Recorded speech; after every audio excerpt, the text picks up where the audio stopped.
Alright class, so this is a book that I have chosen that is new to me. It's a book by Scott Kelly. It's called Infinite Wonders.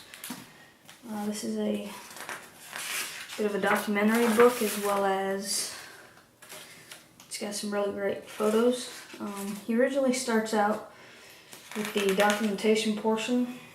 Scott Kelly worked for NASA and got the opportunity to live on the International Space Station for over a year. This is a pretty lengthy book, so I may not show you every single page in here because it's close to 300 pages. But as you can see, a lot of these are images. You've got some of him out in space, some of the pre-launch images, like from this one, you can see the shuttle right here is being pulled to the launch site. You've got the folks, some of the rituals they have, some of their last meals, heading to the shuttle, and then of course blasting off into space. It was kind of interesting just to see how they live in a space station. I know when I've been on deployments, your rooms are kind of limited.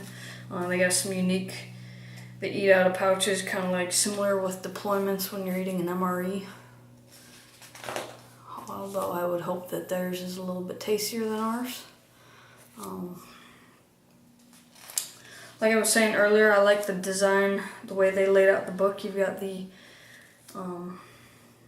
images of the more documentary style, what life is like on the space station. Even though you have work, you also have time, like in these images, to just kind of relax, watch some sports game, have a meal, and then maybe, get back to work.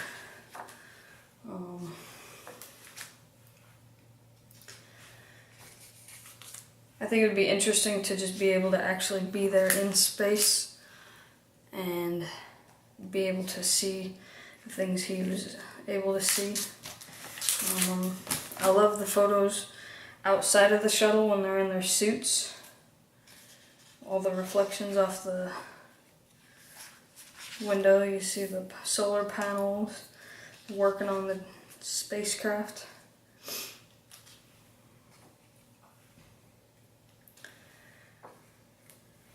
And then of course he shows a little bit of the return to Earth.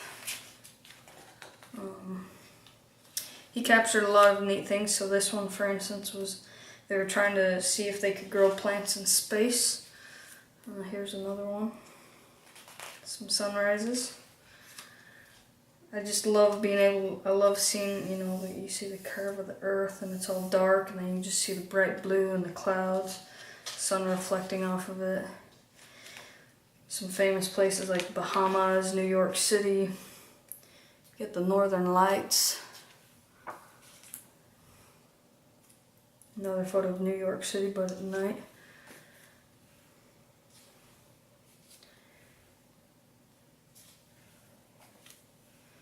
Though most of us have probably flown, maybe even at night, and seen something similar to these, well, at least to these sites. It's still nothing compared, in my opinion, after looking at this book, it's nothing compared to what you might be able to see from outer space. This is a really cool image because you've got the moon coming up. You can see the atmosphere of the Earth, the city lights, and then a couple little, lightning storms popping off. I really like this image. This text right here, it says, "A slice of sunlight cuts through the darkness of space." There's not really much there in the picture, but you can see the curve of the Earth, which is really neat.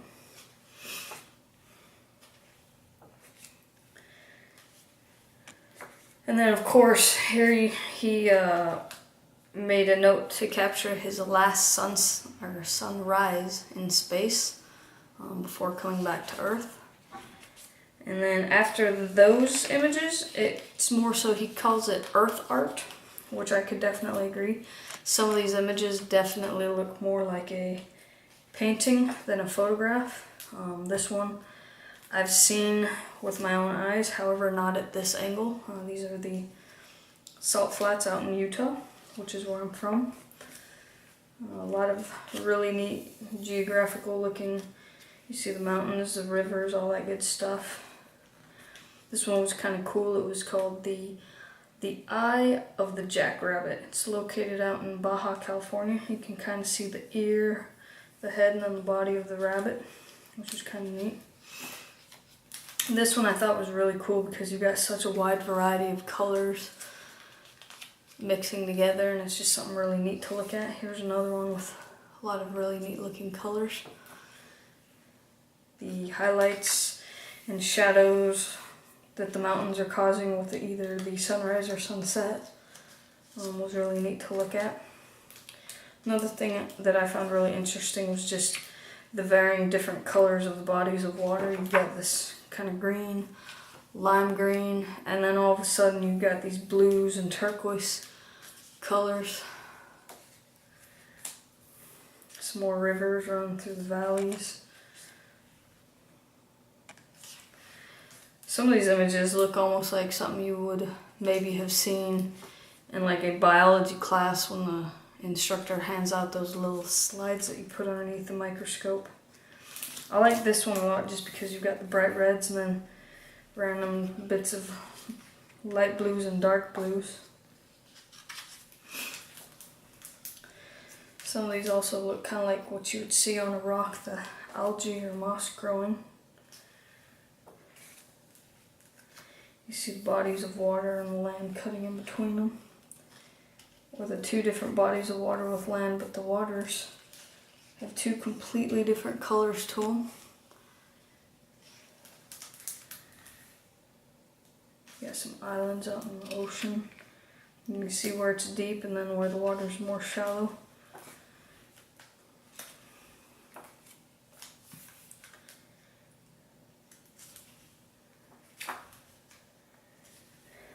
Overall, this was a really fun book to read and just study all the images.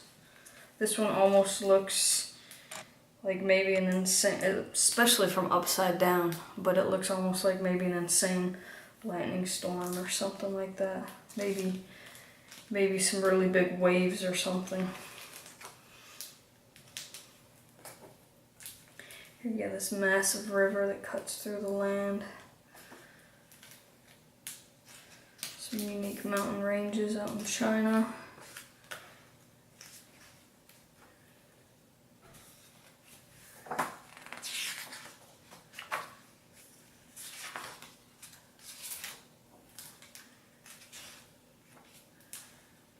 A lot of very bright colors that I would almost wonder if I went there in person, would they be as bright as what you see?